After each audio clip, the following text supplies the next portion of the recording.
Hi guys, this is Pawan Pandey. Welcome to my YouTube channel Pandey Indian education. आज के videos में हम लोग sexual reproduction in flowering plant का पार्ट 2 देखेंगे। फर्स्ट पार्ट में हमने फ्लावर से रिलेटेड सभी चीज जाना था, लेकिन इस पार्ट में हम लोग pollen pistil interaction, artificial hybridisation, outbreeding devices, double fertilisation, embryo, monocot embryo, seed और एपोमॉक्सिस, फ्रूट एंड पार्थेनोकार्पी के बारे में हम लोग जानेंगे। फर्स्ट पार्ट में हमने फ्रूट से रिलेटेड मतलब फ्लावर से रिलेटेड हमने सभी बातों को जाना था। अगर आप फर्स्ट पार्ट को नहीं देखे होंगे तो आप हमारे कमेंट बॉक्स में लिंक दिए हुए से देख सकते हैं या हमारे चैनल के प्लेलिस्ट से भी आप देख सकते हैं। Outbreeding device. आउटब्रीडिंग डिवाइस हम लोग बाइसेक्सुअल फ्लावर के लिए करते हैं। बाइसेक्सुअल का मतलब क्या होता है, हमने फर्स्ट पार्ट में बताया था कि बाइसेक्सुअल फ्लावर्स हम उसको बोलते हैं जिसमें एक ही प्लांट में मेल पार्ट्स भी हो और फीमेल पार्ट्स भी हो, यानी एंड्रोसियम भी हो, गैयोनेसियम भी हो। अब ये आउटब्रीडिंग डिवाइस करने का मकसद हमारे इसलिए होता है क्योंकि अगर ये हमारा बाइसेक्सुअल फ्लावर है तो ये हमारा सेल्फ पोलिनेशन करता है, और सेल्फ पोलिनेशन से हमारे रिसेसिव ट्रेट्स हमारे कंटिन्यू रहेंगे। मतलब हमारा वेरिएशन देखने को नहीं मिलेगा, जैसे कि आप जेनेटिक्स वगैरह में सुने होंगे। ठीक है, तो हमारा वेरिएशन लाने के लिए हम करते क्या है, हम लोग इसमें क्रॉस पोलिनेशन को कॉरेज करते हैं। तो क्रॉस पॉलिनेशन को कॉरेज करने के लिए हम लोग आउटब्रीडिंग डिवाइस का उपयोग करते हैं। तो आउटब्रीडिंग डिवाइस कैसे होगा या क्या करना होता है इसको समझते हैं। जैसे कि in some plant species pollen release and stigma receptivity are not synchronized करने का मतलब है कि जैसे पॉलन ग्रेन हमारा रिलीज होगा उस समय में हमारा स्टिग्मा जो होगा वो हमारा मैच्योर नहीं होगा, या हमारा पॉलन ग्रेन जब मैच्योर होगा तो हमारा स्टिग्मा नहीं होगा। Anther and stigma placed at different positions to the pollen cannot come in contact with the stigma of the same flower। अब ये हो सकता है, ये पहला पॉइंट था। दूसरा पॉइंट में ये है कि जैसे हमारा एंथर है, एंथर और स्टिग्मा का टाइम जो है वो डिफरेंट कर देंगे, यानी कि प्लेसेस जो होगा उसको अलग अलग कर देंगे। मतलब कि हमारे एक फ्लोर है, सेम फ्लोर है, तो सेम फ्लोर में हमारा एंथर को अलग कर देंगे और स्टिग्मा को अलग कर देंगे, जिससे हमारा कांटेक्ट में नहीं होगा, और कांटेक्ट में नहीं होगा तो हमारा सेल्फ पोलिनेशन भी नहीं होगा। Self incompatibility prevent pollen germination इन पिस्टिल, जैसे कि उसमें पॉलन ग्रेन ही जर्मिनेट नहीं होगा। प्रोडक्शन ऑफ यूनिसेक्सुअल फ्लावर का जब हम लोग बात करते हैं तो अगर सेम प्लांट होगा, मतलब कि अगर यूनिसेक्सुअल होगा तो उसको हम लोग बोलते हैं मोनोएसियस। और जब हमारे डायोसियस का बात होते हैं, मतलब दो कैरेक्टर दिखेंगे, तो उसको हम लोग बोलते हैं डायोसियस, यानी कि पपाया। फिर हम लोग बात करते हैं पॉलन पिस्टिल इंटरेक्शन का। पॉलन पिस्टिल इंटरेक्शन क्या होता है तो इसको समझते हैं। पॉलन पिस्टिल इंटरेक्शन ये है, जैसे कि हम यहाँ पे देख रहे हैं हमारे ये स्टिग्मा है। अभी इस स्टिग्मा के ऊपर में हमारा पॉलन ग्रेन लैंड किया, तो इसमें हमारे पास में दो तरह से है, जैसे कि एक रंग टाइप है, एक राइट टाइप है। रंग टाइप हम उसको बोलेंगे कि अदर स्पेसीज और same plant self incompatible. Right type का जब हम लोग बात करेंगे, राइट टाइप का अगर हमारा पॉलन ग्रेन मतलब पॉलन ग्रेन अगर हमारा सही होगा, फेवरेबल होगा, तो उसको हमारा जो स्टिग्मा है वो एक्सेप्ट कर लेगा। ठीक है, मतलब पिस्टिल हमारा जो है अट्रैक्ट कर लेगा। Post pollination event continuous dialogues between the pollen grain and pistil. अब इसमें एक अहम रोल निभाता है, वो हमारा केमिकल से होता है। ठीक है, जैसे प्लांट है तो प्लांट में आप मानो कि हमारा ऊपर में से जैसे किसी भी दूसरे प्लांट का अगर हमारा पॉलन ग्रेन आ जाता है तो उस पॉलन ग्रेन को एक्सेप्ट नहीं करेगा। ठीक है, अब इसको अगर लगता है कि हमारे इससे पॉलिनेशन हो सकता है और इससे हमारा सीड जर्मिनेट हो सकता है, तो उसी के साथ में वो क्या करेगा, अपना पॉलन पिस्टिल इंटरेक्शन बनाएगा। Pollen grain germinate to produce pollen tube. और पॉलन ग्रेन जो है वो जर्मिनेट करता है किस चीज को, पॉलन ट्यूब को। और pollen tube growth stigma style and rich ovary. Pollen tube को जो देख रहे हैं हम लोग, ये जो ट्यूब आया है वो पॉलन ट्यूब हमारा कहाँ से कहाँ तक आया होता है, तो स्टिग्मा से होते हुए स्टाइल से पहुंचकर ओवरी तक जाता है। Pollen tube carry to male gametes, और पॉलन ट्यूब जो होता है वो दो मेल गैमेट्स को लेकर के आता है। Pollen tube inter pollen tube inter ovule through micropyle. अब पॉलन ट्यूब जो है वो हमारा ओव्यूल के अंदर में आता है, तो वो किधर से आता है, तो माइक्रोपाइल के थ्रू आता है। तो आपको बताया गया था कि माइक्रोपाइल हम जिधर से ओपनिंग होता है उसको हम लोग माइक्रोपाइल बोलते हैं, जिधर से क्लोज होता है उसको हम लोग चेलाजल सेल बोलते हैं। तो पॉलन ट्यूब जो है ओव्यूल के अंदर में इंटर करता है माइक्रोपाइल के through. Enter one of the synergids through filiform apparatus, और एक दूसरा जो है हमारा फिलीफॉर्म एपर्टस की तरफ से आएगा। आर्टिफिशियल हाइब्रिडाइजेशन क्या होता है? आर्टिफिशियल हाइब्रिडाइजेशन हम लोग मेजर अप्रोच करते हैं इसका क्रॉप इंप्रूवमेंट प्रोग्राम में। किसमें? तो क्रॉप इंप्रूवमेंट प्रोग्राम में। In such crossing experiments desired pollen grains are used. इसमें हम लोग को मान चले कि अगर हमको किसी के साथ में पॉलिनेशन कराना है तो हमारे पास पॉलन है, पॉलन ग्रेन है, तो हमारे जो चाह के अनुसार में जो पॉलन ग्रेन होगा हम उसको स्टिग्मा के साथ में करा सकते हैं। इसको कराने के लिए हम लोग क्या करेंगे, जैसे कि हम लोग को बाइसेक्सुअल फ्लावर और यूनिसेक्सुअल फ्लावर, जब हम लोग की यूनिसेक्सुअल फ्लावर का जब करना होता है तो यूनिसेक्सुअल फ्लावर में हम लोग सिर्फ बैगिंग का प्रोसेस अपनाते हैं। बट वही जब हम लोग बात करते हैं बाइसेक्सुअल का, तो बाइसेक्सुअल में सबसे पहले हम लोग इमेस्कुलेशन करते हैं, देन आफ्टर बाई बेगिंग करते हैं। इमेस्कुलेशन में क्या होता है, जैसे बाइसेक्सुअल फ्लावर है तो सबसे पहले हम उसमें से एंथर को निकाल लेते हैं। ठीक है, फ्लावर बर्ड है, उसमें से हम एंथर को निकाल लेंगे। एंथर को निकालने के बाद में याद रखेंगे कि जब हम एंथर को निकाल रहे तो एंथर हमारा मैच्योर नहीं होना चाहिए, मैच्योर होने से पहले ही हम उसको करेंगे। Elimination chances of self pollination, अब अगर वो एंथर जो हमारा मैच्योर होगा तो मैच्योर होने के बाद वो हमारा पॉलन ग्रेन को रिलीज कर सकता है, इसलिए हम इसको पहले करेंगे। ठीक है, तो ये हमारा सेल्फ पोलिनेशन का काम कर सकता है, इसलिए हम लोग इसको पहले करेंगे। फिर बैगिंग का प्रोसेस करेंगे। बैगिंग का प्रोसेस करेंगे जैसे डन फॉर बाइसेक्सुअल, बाइसेक्सुअल के लिए सबसे पहले इमेस्कुलेशन देन बैगिंग, और यूनिसेक्सुअल में हम लोग सीधे बैगिंग का काम करते थे। बाइसेक्सुअल फ्लावर आफ्टर इमेस्कुलेशन करेंगे, covering flower by butter butter paper और पॉलीथीन। जो हमारा बैगिंग किया गया है, मतलब कि जो स्टिग्मा था उसको हम लोग किससे करेंगे कवरिंग, तो बटर पेपर से या पॉलीथीन से। Prevent contamination of stigma with unwanted pollen, अगर हम लोग वहां से एंथर को निकाल लेते हैं और वहां पे हम अपना स्टिग्मा को रखे रहते हैं और कवरिंग नहीं करते हैं तो दूसरा पॉलन ग्रेन जो होगा वो आकर के उसके साथ में मिल जाएगा, मिलने के बाद में कंटेमिनेट हो जाएगा। इसलिए हम उसको बचाने के लिए हम लोग क्या करेंगे कि ऊपर में बटर पेपर या पॉलीथीन से कवर कर देंगे। स्टिग्मा रिसेप्टिव अनबैग्ड, मैच्योर पॉलन जो होगा वो डस्टेड हो, जो हमारा डिजायर्ड वाला है मैच्योर पॉलन ग्रेन को लाएंगे और उस पर हम लोग बैगिंग कर देंगे, मतलब झाड़ देंगे। फ्रूट अलाउ टू डेवलप, अब वहां से क्या होगा, फ्रूट हमारा डेवलप होना शुरू हो जाएगा। फिर हम लोग बात करते हैं डबल फर्टिलाइजेशन का। डबल फर्टिलाइजेशन किसको बोलते हैं? After entering one of the synergid, जैसे कि ये आप लोग देख रहे हैं और यहाँ पर तीन सेल देख रहे हैं, सेल्ड 8 न्यूक्लिएट होते हैं। ठीक है, तो जैसे हम लोग इसमें जब बात करते हैं तो पॉलन ट्यूब हमारे रिलीज करते हैं दो मेल गैमेट को। ठीक है, और किधर से करते हैं तो साइटोप्लाज्म ऑफ साइनर्जिड से। वन में एक मेल गैमेट जो होता है वो हमारा एक सेल की तरफ जाता है, मतलब कि इधर में जाएगा। इधर में जाने के बाद में फ्यूज करता है वो हमारा न्यूक्लियस के साथ में, जिसको हम लोग जाएगो 2 इन बोलेंगे, और इस प्रोसेस को हम लोग सिंगेमी बोलते हैं। ठीक है, क्या बोलेंगे? सिंगेमी। अब यहाँ पर जब होगा तो ये जो हमारे सेल्स होंगे वो डिजेनरेट हो जाएंगे। दूसरा मेल गैमेट जो है वो टू पोलर न्यूक्लियाई से जाकर के मिलेगा, मतलब यहां पर जाकर के मिलेगा। यहां पर मिलने पर जैसे कि हम बताए थे कि यहाँ पर दो सेल हमारे हैं, दो सेल का क्या कर देता है, बीच में एक ही बार में हम लोग मिला करके इसको, और एक दो न्यूक्लियस बन जाता है और एक सेल बन जाता है, जिसके कारण से हम लोग काउंट जब करते हैं तो 7 सेल्ड इसको काउंट करते हैं, और दो न्यूक्लियस काउंट करते हैं तो 8 न्यूक्लियस हमारे बन जाते हैं। ठीक है, तो हमारा अदर मिल गैमेट जो है वो जाकर के यहाँ पर फ्यूज करता है, तो बनता है हमारा primary endosperm nucleus. Primary endosperm nucleus को हम लोग की किताब में शॉर्ट फॉर्म में पेन लिखा हुआ है, PEN, और यहाँ पर हमारा ट्रिपल फ्यूजन होगा। अब इस सिंगेमी जो है, सिंगेमी और ट्रिपल फ्यूजन को जब हम लोग इम्ब्रियो सैक में जब फ्यूजन करता है तो उसको हम लोग डबल फर्टिलाइजेशन बोलते हैं। सेंट्रल सेल जो होता है प्राइमरी इंडोस्पर्म सेल होता है, और जाइगोट जो होता है वो हमारा डेवलप होने लगता है किसमें, एम्ब्रियो में कन्वर्ट होने लगता है। फिर हम लोग बात करते हैं एम्ब्रियो का। एम्ब्रियो का आपसे एग्जाम में पूछा जा सकता है कि एम्ब्रियो का क्या क्या स्टेप हैं, तो जैसे कि यहाँ पर देखेंगे ये जो सेल्स हैं, ये सस्पेंसर है जो कि पोलन ट्यूब को प्रमोट करता है, आगे की तरफ में धक्का देता है। Embryo develop at micropylar end of the embryo sac, embryo sac के कहाँ पर एम्ब्रियो डेवलप होता है, तो माइक्रोपाइलर के एंड में।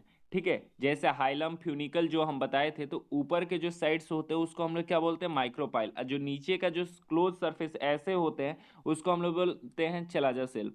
तो माइक्रोपाइल के इंड में ये होते हैं। Must zygote start development only after some amount of endosperm is formed, अब जैसे जाइगोट जो होते हैं डेवलपमेंट स्टार्ट उसी समय में हो जाते हैं जैसे कि कुछ अमाउंट में इंडोस्पर्म हमारा फॉर्म्ड होते हैं।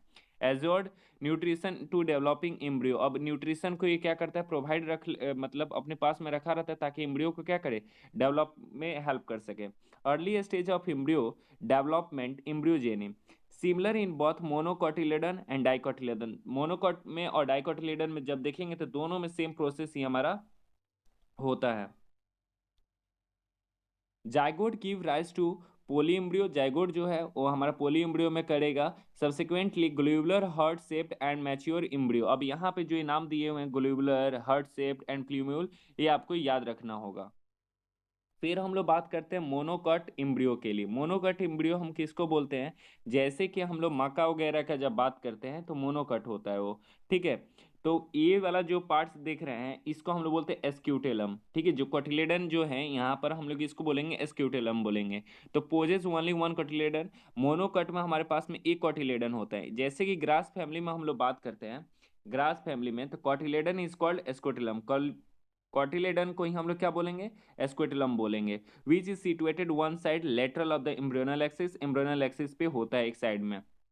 एट लोअर एंड पे जब जाता है तो एम्ब्रियोनल एक्सिस के पास में एक रेडिकल होता है जिसको हम लोग रूट कैप इनक्लोज्ड होता है, जिसको हम लोग बोलते हैं कोलियोराइजा, ठीक है। नीचे में आ रहे हैं, अब यहाँ पे एक कवरिंग दिख रहे हैं, इसको हम लोग क्या बोलेंगे, कोलियोराइजा बोलेंगे। Portions of embryonal axis above level of attachment of scutellum, इसको हम लोग बोलते हैं एपिकोटाइल, ठीक है। एपिकोटाइल जो होता है हमारा सूट एपेक्स होता है। सूट एपेक्स किसको बोलते हैं, जिसको हम लोग बोलते हैं प्ल्यूम्यूल। जैसे कि आपको एक सीड का जब हम लोग फॉर्म बात करते हैं, सीड का जब हम लोग बात करेंगे तो हम लोग सिंपल से एक स्ट्रक्चर्स बनाते हैं ऐसे, ठीक है। एक ऊपर निकालते हैं, एक नीचे निकालते हैं। तो ऊपर वाले पोर्शंस को हम लोग क्या बोलते हैं, प्लीम्यूल बोलते हैं, जो कि हमारे सूट में कन्वर्ट होता है। नीचे वाला जो पोर्शंस होता है उसको हम लोग क्या बोलते हैं, रेडिकल बोलते हैं। तो अभी में हम लोग जब मोनोकोटिलेडन का जब बात किए तो मोनोकोट के बाद में हम बोले कि एस्क्यूटिलम। एस्क्यूटिलम किसको बोलते हैं, तो हमारा जो मोनोकोट एम्ब्रियो है उसमें एक कोटिलेडन होता है और उसी कोटिलेडन को ही हम लोग एस्क्यूटिलम बोलते हैं। ये कहाँ पे होता है, तो एम्ब्रियोनल एक्सिस में सिचुएटेड होता है, लेटरल साइड में होता है, ठीक है। फिर हम लोग बात किए कोलियोराइजा का। तो कोलियोराइजा क्या था, तो कोलियोराइजा वो था जो कि हमारा लोअर इंड में एम्ब्रियोनल एक्सिस के पास में रेडिकल और रूट कैप का इनक्लोज करके रखा था, मतलब कि एक सीथ बनाया हुआ अंदर में रखा था। ये जो फिगर है आपकी किताब का ही फिगर है। तो जैसे ऊपर में ये जो पोर्शंस देखे कोटिलेडन को एस्क्यूटलम बोला, ये वाला जो इधर के साइड में देख रहे थे इसको हम लोग कोलियोप्टाइल बोलेंगे। ये जो हमारा सूट एपेक्स है, फिर ये बीच में जो आया है इसको हम लोग बोलेंगे एपीब्लास्ट, और नीचे में हमारा देख रहे हैं रेडिकल है जो रूट में कन्वर्ट होने वाला है फ्यूचर में, और उसके ऊपर में एक रूट कैप है। इन दोनों को इनक्लोज करके रखा है कोलियोराइजा। फिर हम लोग बात करते हैं सीड का। फाइनल सेक्सुअल रिप्रोडक्शन का सबसे फाइनल प्रोडक्ट जो है फ्लावरिंग प्लांट का, वो होता है हमारा सीड। अब हम जानते हैं कि हमारा ओवरी जो होता है, ओवरी से हमारा फ्रूट बनता है, ठीक है। और जब हम लोग ओव्यूल का जब बात करते हैं तो ओव्यूल जो होता है वो हमारा सीड में कन्वर्ट होता है। किस में कन्वर्ट होता है, सीड में कन्वर्ट होता है। तो जब हम लोग फाइनल प्रोडक्ट बात करते हैं sexual reproduction of flowering plant का, तो वो होता है हमारा seed. A typical seed consist of seed coat. एक सीड को जब बात करते हैं तो उसमें एक सीड कोट होता है, कॉटिलेडन्स होते हैं और एम्ब्रियोनल एक्सिस होता है। कॉटिलेडन जो होगा थिक होगा, स्वेलन होगा, क्यों, क्योंकि उसके अंदर में फूड को रिजर्व करके रखा रहता है। ये जो सीड्स होते हैं वो दो तरह के होंगे, एक होते हैं नॉन एल्बुमिनस, जिसको हम लोग बोलेंगे एक्सा एल्बुमिनस भी बोल सकते हैं। ये हमारे रेसिड्यू इंडोस्पर्म को नहीं रखता है। Completely consume during embryonal embryonic development, जैसे कि पी बीन ग्राउंडनट में देखते हैं। एल्बुमिनस सीड्स हम उसको बोलते हैं जो हमारा इंडोस्पर्म के पार्ट को रिटेन करता है। It is not completely consumed during embryonic, embryonic period में पूरा कंप्लीटली कंज्यूम्ड नहीं करता है एम्ब्रियोनिक डेवलपमेंट में, जैसे कि वीट, माइस, बार्ले, कैस्टर, ये सब है। लेकिन कुछ हम लोग और उदाहरण का जब बात करते हैं, in some seeds remnants of nucellus persistent, जिसको हम लोग पेरिस्पर्म बोलते हैं, जैसे कि ब्लैक पेपर ऑफ बीट। हम लोग इंटेगुमेंट ऑफ ओव्यूल जो होता है, मतलब ओव्यूल को जो इंटेगुमेंट्स अटैच्ड हैं, जैसे कि हम लोग बात किए थे outer integument, inter integument, internal integument. तो इंटेगुमेंट जो होते हैं ओव्यूल के वो हार्ड होते हैं, टफ होते हैं सीड कोट का। Micropyle remain as a small small pour in the seed coat, facilitate to the extra off oxygen and water into the seed during the germination. Germination के समय में हेल्प करते हैं। एज सीड मैच्योर, जैसे seed mature होगा तो water content is reduced. मतलब seed जब मैच्योर हो जाता है तो उसमें पानी का मात्रा जो होता है थोड़ा कम हो जाता है, seed become relatively dry 10 to 15। अब सीड जो होगा थोड़ा सूख जाता है। जैसे कि आपको मालूम है कि कभी भी फसल अगर लगा रहता है तो उसके हम लोग सीड्स को जब निकालते हैं तो सीड्स में हमारे पानी आते हैं, लेकिन उसी के कारण जैसे कि गेहूं को कटाई होता है, फिर से धान के कटाई हो या कोई भी फसल को जब हम लोग हार्वेस्टिंग करते हैं, हार्वेस्टिंग के बाद में हम लोग उसको सुखाते हैं ताकि उसके अंदर का जो भी पानी का मात्रा होगा वो सूख जाएगा। अब पानी का मात्रा जब सूख जाएगा तो मॉइस्चर मतलब थोड़ा सा तो होगा ही, लेकिन 10 to 50 डिग्री के 10 to 50% का यहाँ पर बताया हुआ। अब यहाँ पे क्या है, मेटाबॉलिक एक्टिविटी जो है उसका स्लो हो जाता है। मेटाबॉलिक एक्टिविटी स्लो कहने का मतलब ये है कि जब हमारा कोई भी सीड्स के अंदर में पानी होता है तो उसको जर्मिनेट करने की क्षमता जो होती है हाई होता है। ठीक है, जैसे कि आपको मालूम है चना है, तो चना को अगर ऐसे सूखा करके मतलब उसको तो जब हार्वेस्ट करते हैं तो उसको तो सुखा देते हैं, सुखाने के बाद में डब्बा में रखे रहे 6 महीना 7 महीना वो आपका जर्मिनेट नहीं करेगा, बट वही जैसे आप पानी में डालते हैं तो स्प्राउट कर जाता है, मतलब अंकुरित हो जाता है। इम्ब्रियो में इंटर एस्टेट इनएक्टिविटी, अगर जब हमारा इम्ब्रियो है अगर इनएक्टिव हो गया मतलब अब डेवलप जर्मिनेट नहीं करता है तो उस पीरियड्स को हम लोग डोरमेंसी पीरियड बोलते हैं। फेवरेबल कंडीशन मिलता है जैसे कि मॉइस्चर मिले, ऑक्सीजन मिले, सुइटेबल टेम्परेचर मिले, तब वो अपना कंटिन्यू जर्मिनेट कर जाते हैं। फ्रूट का जब हम लोग बात करते हैं तो अभी में हमने बताया कि ओवरी का जो फाइनल प्रोडक्ट्स होते हैं वो होता है हमारे फ्रूट, मतलब ओवरी जब मैच्योर होता है तो बनता है हमारा फ्रूट, ओव्यूल जब मैच्योर होता है तो बनता है हमारा seed. Transformation of ovules into seeds and ovary into fruit, दोनों एक साथ ही होते हैं। वाल ऑफ ओवरी का जब हम लोग बात करते हैं तो into wall of the fruit, जिसको हम लोग बोलते हैं पेरिकाप। फ्रूट में भी फ्लेसी जो फल है वो फ्लेसी हो सकते हैं जैसे कि गवाभा है, ऑरेंज है, मैंगो है। मैं ड्राई जैसे कि सूखा भी हो सकता है जैसे बादाम है, मस्टर्ड है। Must fruit develop from ovary, जैसे कि बहुत सारे ऐसे फल हैं जो ओवरी से ही डेवलप होते हैं उनको हम लोग बोलेंगे ट्रू फ्रूट, जैसे कि एग्जांपल के तौर पर हम लोग बोल सकते हैं मैंगो। बट एप्पल, स्ट्रॉबेरी, कैसो का जब हम लोग बात करते हैं थैलेमस से होते हैं, इसको हम लोग बोलते हैं फॉल्स फ्रूट। फिर हम लोग बोलते हैं पार्थेनोकापी। पार्थेनोकापी हम लोग उसको बोलते हैं ऐसे स्पेसीज होते हैं जिनका फ्रूट डेवलप होगा लेकिन बिना फर्टिलाइजेशन का, उसको बोलेंगे हम लोग पार्थेनोकापिक फ्रूट्स। पार्थेनोकापिक फ्रूट्स में हमारा सबसे बेस्ट एग्जांपल है बनाना। ठीक है, parthenocarpy is induced through applications of growth hormone. अब इनमें जो पार्थेनोकापी है, आप याद रखिए एक प्लांट ग्रोथ हार्मोन में जब आप पढ़े होंगे पीजीआर में, तो आपको बताया गया था इथाइलिन। इथाइलिन से क्या बना था, तो आपको बनाना पकने का कुछ केस बताया था। ठीक है, तो पार्थेनोकापी जो होता है वो हमारा ग्रोथ हार्मोन से इंड्यूस्ड होता है। सच फ्रूट्स आर सीडलेस। अब बनाना के अंदर में कभी भी आप सीड देखे हैं क्या? नहीं देखे हैं ना। एपोमिक्सिस, एपोमिक्सिस जो है ये हमारा सेक्सुअल रिप्रोडक्शन का मिमिक्स करता है, बट होता क्या है ये वास्तविकता में असेक्सुअल रिप्रोडक्शन होता है। होता क्या है, असेक्सुअल रिप्रोडक्शन, लेकिन मिमिक्स किसका करता है, सेक्सुअल रिप्रोडक्शन का। इसमें भी क्या होता है, सीड का फॉर्मेशन हो जाएगा लेकिन बिना फर्टिलाइजेशन का। अब याद करिएगा, क्वेश्चन आ सकता है डिफरेंशिएट बिटवीन पार्थेनोकापी एंड एपोमिक्सिस। अब बच्चा इसमें कंफ्यूज कर जाएगा, भाई को उसमें क्या फर्टिलाइजेशन हुआ था बिना का, इसमें क्या हुआ था फर्टिलाइजेशन का। तो आपको याद रखना ये है कि अगर हमारा सीड फर्टिलाइज के बिना बन रहा है तो उसको बोलेंगे एपोमिक्सिस, लेकिन अगर फ्रूट बन रहा है बिना फर्टिलाइजेशन का तो उसको बोलेंगे हम लोग पार्थेनोकापी। याद रखिएगा 2026 में बिहार बोर्ड में भी यह क्वेश्चन आने वाला है, साथ में इसका डिफ्रेंशिएट या डिस्टिंग्विश करके सीबीएसई में भी ये क्वेश्चन आएगा, नोट कर लीजिए। वेरी कॉमन इन स्टेसी और ग्रासेज में देखने को मिलता है। In some species diploid egg cell is formed without meiosis. अब इसमें बिना मेयोसिस के ही डेवलप होते हैं सीड, सीड होंगे, लेकिन इनमें फर्टिलाइजेशन हमको देखने को नहीं मिलेगा। जैसे कि एग्जांपल में हम लोग बात करते थे सिट्रस और मैंगो, न्यूक्लियर सेल होंगे surrounding the embryonic sac, start dividing, अब वहां पर डिवाइड होने लगेगा, protrude into embryo sac and develop into embryo. Occurrence of more than one embryo in seed, अगर एक सीड के अंदर में बहुत सारे हमको एम्ब्रियो देखने को मिल रहे हैं तो उसको हम लोग बोलेंगे पोली एम्ब्रियोनी। यहाँ पे होता है हमारा चैप्टर खत्म। इस चैप्टर में हम लोग पूरा हर एक चीज हर एक टॉपिक को जाने हैं। ठीक है, फर्स्ट पार्ट में हम लोग male parts, female parts, ovule, integuments, sporangium, microsporogenesis, megasporogenesis, इन सब के बारे में, पॉलिनेशन, इन सब के बारे में हम लोग जाने थे, एजेंट्स ऑफ पॉलिनेशन, हर एक चीज को हम फिगर के साथ में बताए हुए हैं। अगर आपको ये वीडियोज अच्छा लगता है और हेल्पफुल लगता है तो आप हमारे कमेंट में अपना फीडबैक देना ना भूलें। साथ में अगर आप हमारे चैनल पे नए हैं, फर्स्ट टाइम आप हमारे वीडियोस को देख रहे हैं, तो हमारे चैनल को सब्सक्राइब कर लीजिएगा ताकि ऐसे ही अपलोड होने वाले वीडियोस आपसे मिस ना हो। और अगले वीडियोज में, जिसमें हम लोग पढ़ेंगे सेक्स ह्यूमन रिप्रोडक्शन। ठीक है, तब तक के लिए stay safe, stay at home.